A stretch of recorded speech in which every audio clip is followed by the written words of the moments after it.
a pequena, ô Manu, um dia dessa campanha tu vai pregar. Tu estava bem missionária hoje, então você vai pregar. Tá? Glória a Deus. Estou te esperando, tá? Já estou te avisando. Aleluia. Oh Senhor. Aleluia. Cumprimento a igreja com o Pai Senhor. Amém. Hoje eu estava em frente ao espelho. Ela ficou do meu lado, com o dois e assim, ó. Pegou o papai.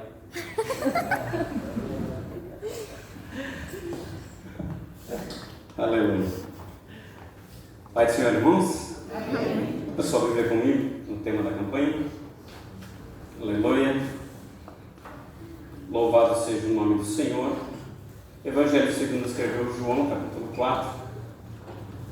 Aleluia. Deus de poder. Estamos em campanha de oração também pela madrugada, das 5 às 6, nós 8 ali de casa.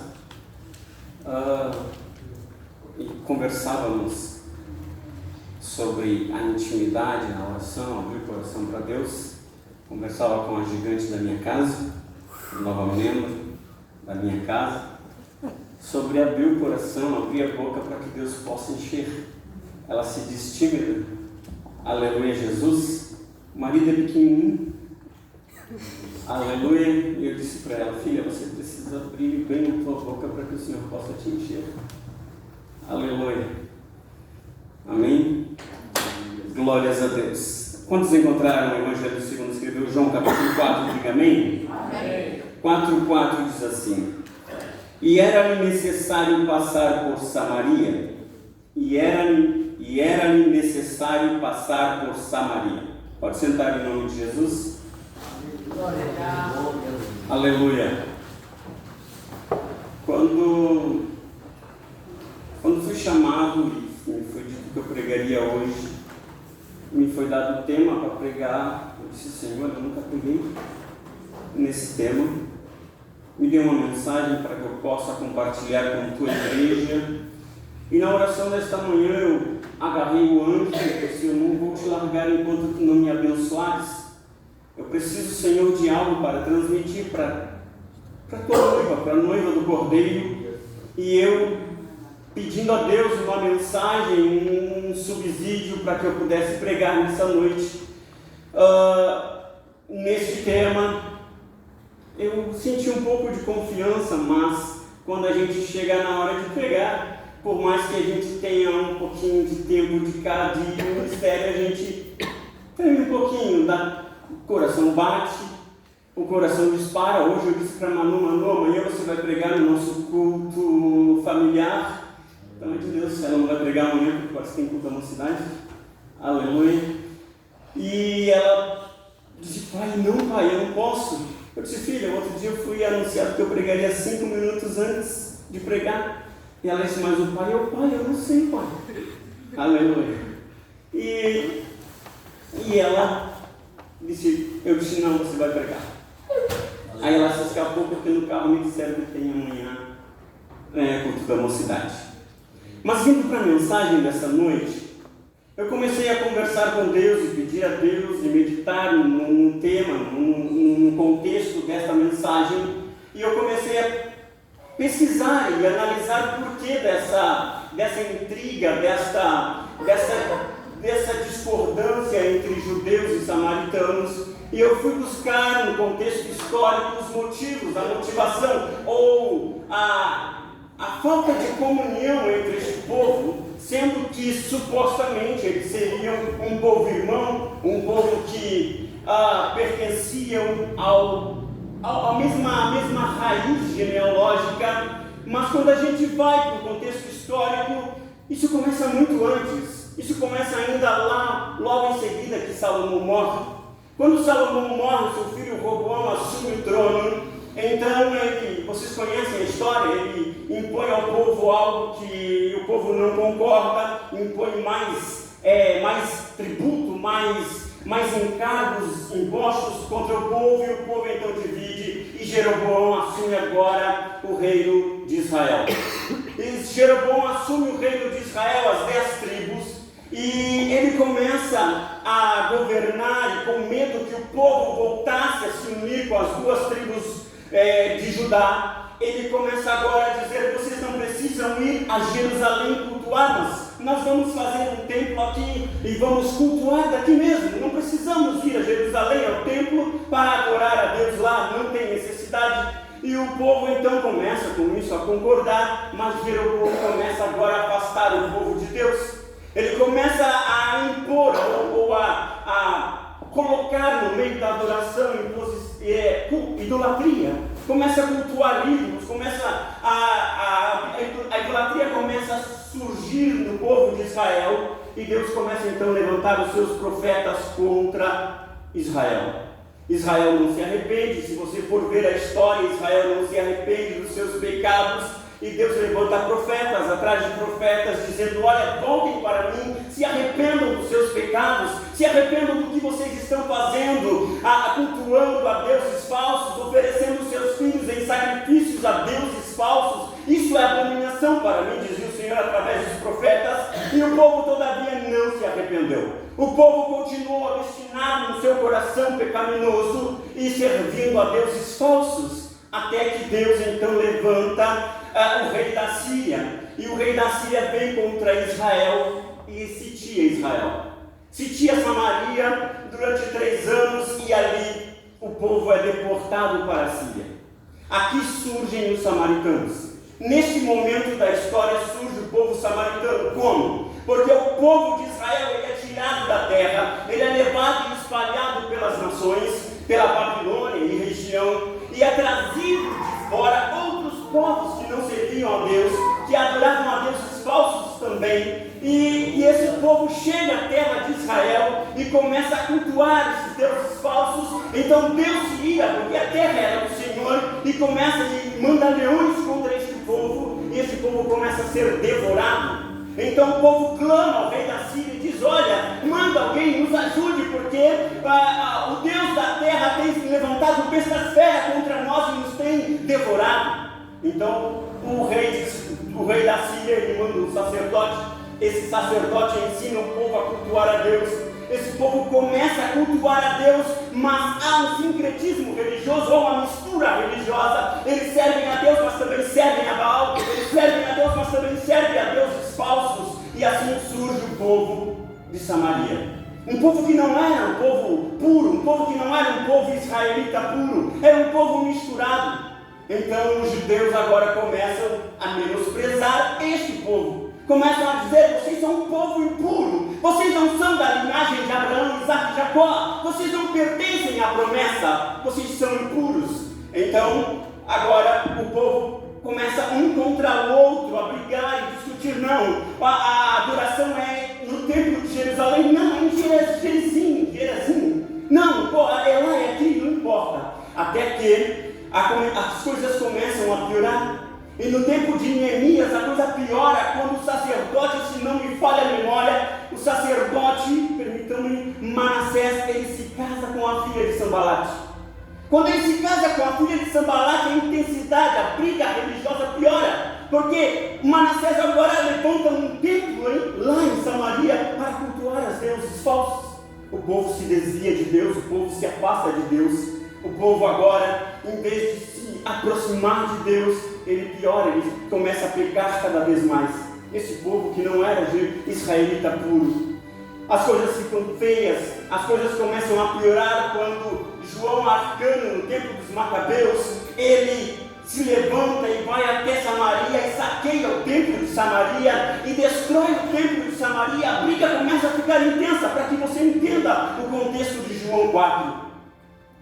Começam a ficar as coisas muito difíceis, como você vê lá no Oriente Médio, como você vê as brigas, as guerras naquela região. E o povo agora, João Arcano faz isso e as coisas ficam muito difíceis, até que chega os tempos de Jesus. E o povo e os mestres rabinos da época dizem para o povo, ensinam o povo: olha, se vocês passarem por a Samaria, ou comprarem pão na Samaria, ou sequer tomar e beberem água na Samaria, vocês se tornarão impuros como eles também são impuros. Os sacerdotes, os rabinos judeus começam a ensinar o povo dessa forma, e há uma separação étnica, e há uma separação que agora não tem jeito de consertar, a não ser pela mão de Deus. Então Jesus ele precisa ir para a Galileia. Em vez de fazer o percurso mais longo que era de costume, ele pega e é necessário passar pela Samaria. Aí João diz, e era necessário passar pela Samaria. Passar pela Samaria para quê? Não somente pela mulher samaritana, pastora, mas por todo aquele povo, mas por toda aquela gente, por toda aquela nação. Quando Jesus veio para os céus, e os céus não o receberam. Quando Jesus veio somente para Israel naquele momento, para os judeus naquele momento, ele decide sair do meio do seu povo e passar pela Samaria. Ele está dizendo, eu não vim somente para vocês, eu vim para todas as nações. Ele está dizendo, eu não vim somente por você, Jerusalém, mas eu vim também pela Samaria e os confins da terra. Quando Jesus decide agora passar pela Samaria, quando ele chega no poço de Jacó, se senta e o povo vai, e os discípulos vão comprar comida, como já foi dito, ele sabia, pela revelação do Espírito Santo, ele sabia que a mulher viria ao meio-dia, era perto do meio-dia, que a mulher viria tirar água. Note um detalhe, a distância da cidade até o poço de Jacó era 1 quilômetro. Era 1 quilômetro. Por que ela foi tirar água dali? Então, quando Jesus, um judeu, pede para ela dar de beber, ela olha para Jesus, mede Jesus os pés, a cabeça, da cabeça aos pés, e diz, como sendo tu judeu, me pedes a mim de beber, sendo eu mulher e ainda samaritana?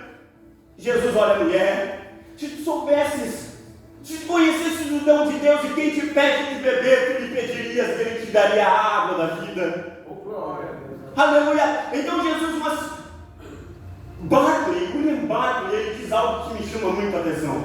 Ele diz que a descrição do Evangelho aqui de João, a descrição de João, é simplesmente uma síntese, é simplesmente um resumo, os pontos mais importantes dessa conversa de Jesus com a mulher. Barclay diz que provavelmente a mulher primeiro fechou a cara. A mulher primeiro, ela não sequer falou com Jesus. E Jesus, naquele tom doce, naquele tom maravilhoso, naquele tom de amor, o caminho, a verdade e a vida que ele começa a quebrantar o coração da mulher. Aleluia. Ele começa a conseguir abrir a porta da mulher, como está em Apocalipse, ele começa assim.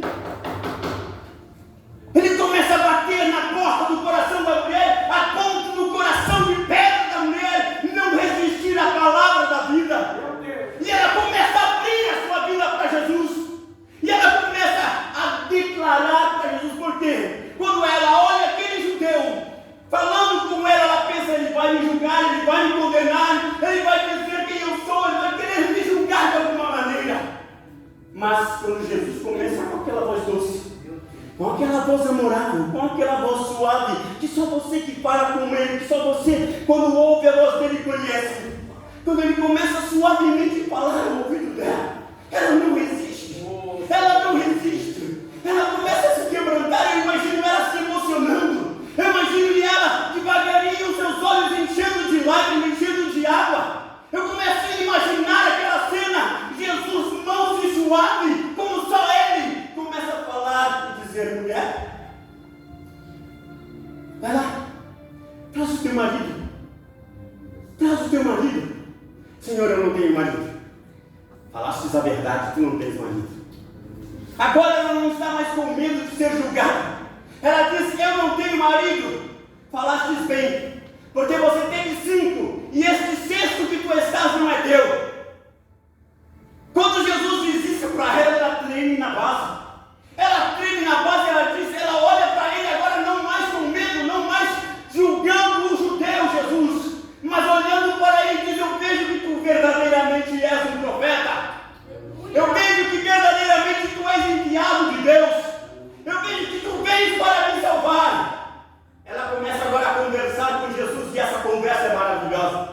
Essa conversa é muito poderosa. Uma mulher triste, uma mulher sozinha, uma mulher abandonada pela sociedade, afastada do convívio social. Agora essa mulher começa a abrir o seu coração para Jesus. E ela diz para Jesus: eu sei o Messias, que quando o Messias vir, eu sei que ele vai vir. Eu sei que ele vai vir.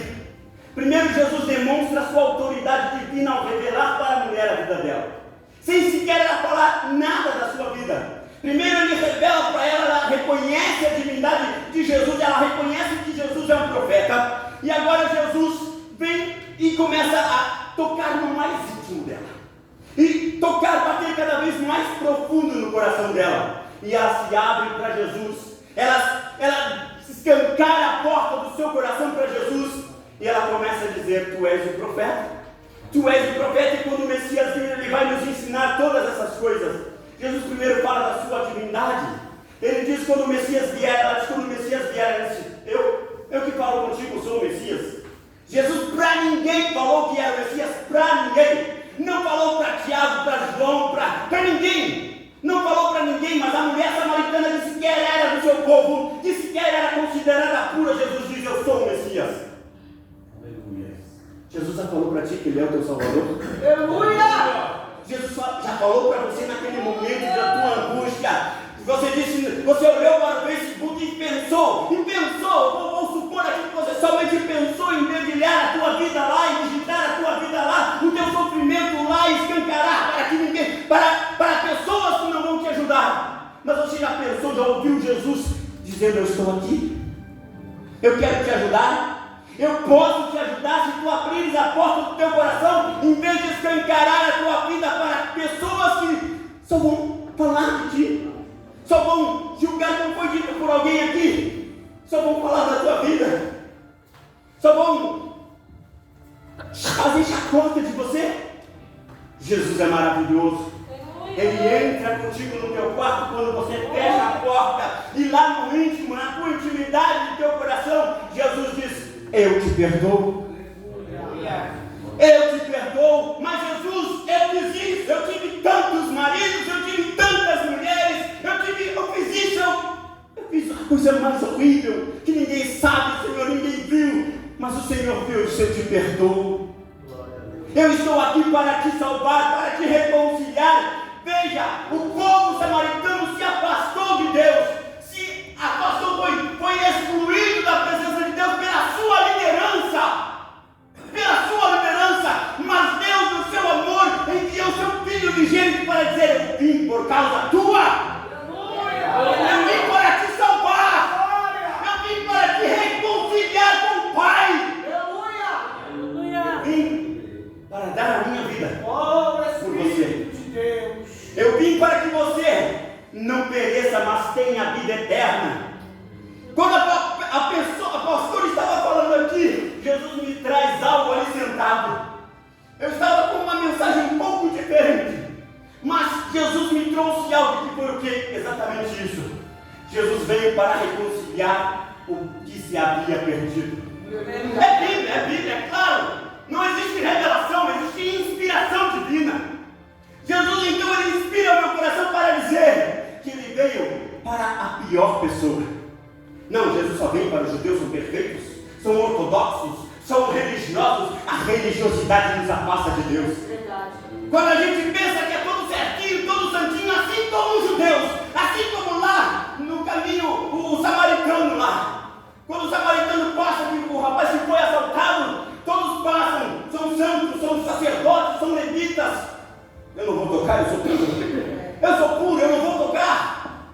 Mas quando vem um homem, um samaritano, olha, um samaritano de novo na história, ele resgata aquele homem que estava moribundo, coloca na sua cavalgadura, leva até uma estalagem, paga o estaladeiro e diz: olha, se você gastar além disso que eu te dei, quando eu voltar, eu vou te recompensar, eu vou te restituir.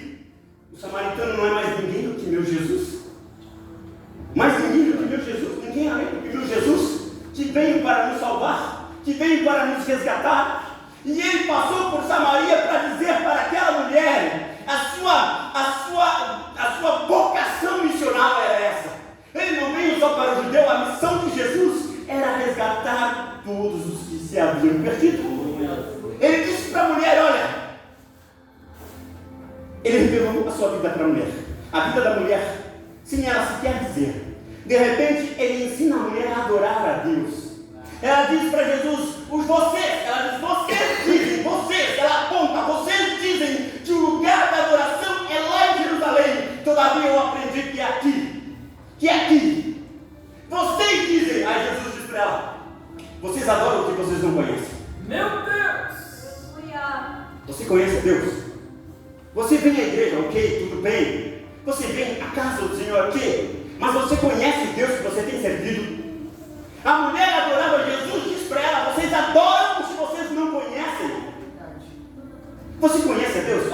Não fala para mim, não fala para o irmão do lado, fala no teu coração, como disse a pastora, um espelho na tua frente, imagina e diga, pergunte para o reflexo ali, você realmente conhece o Deus que você adora? Verdade, Deus.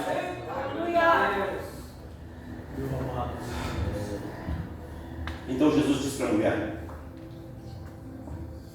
vem o tempo, e na verdade já chegou, em que os verdadeiros adoradores adorarão o Pai e o Espírito em verdade. Não será aqui e tampouco será lá. Não será em Jerusalém e tampouco em Samaria. Mas será aqui, no coração. Aonde quer que você esteja.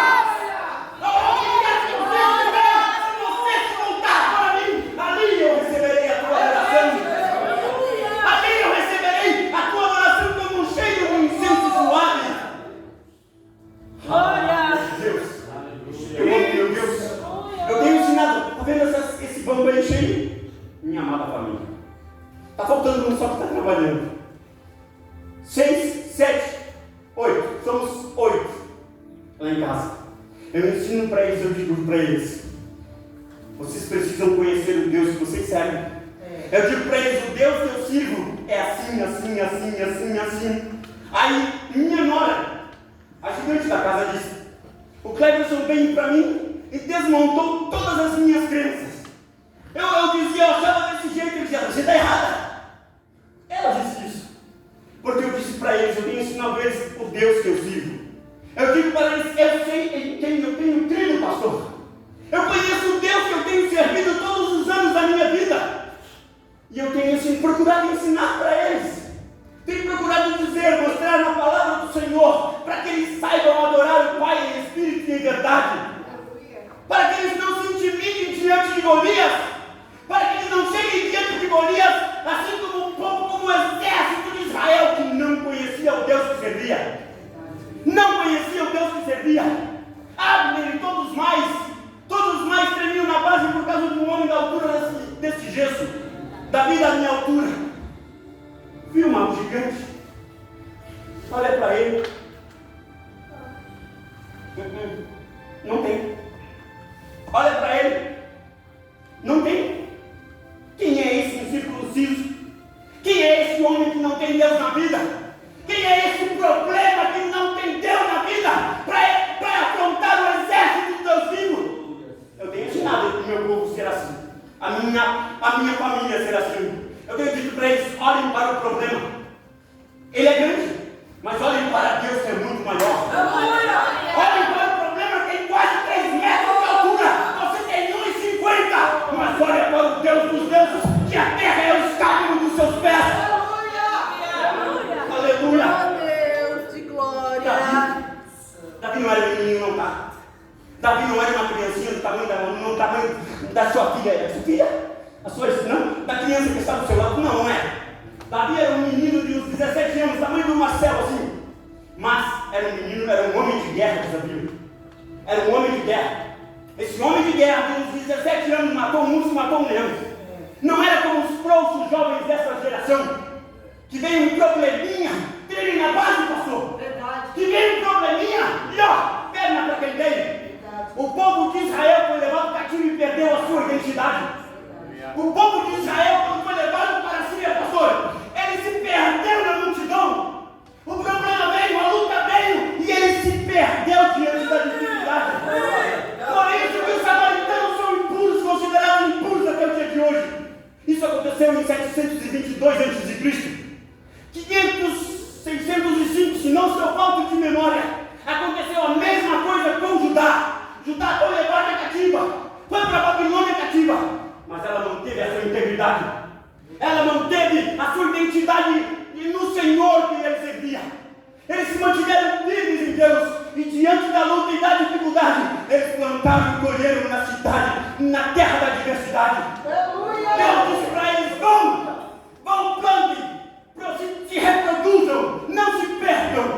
Judá se manteve firme no Senhor.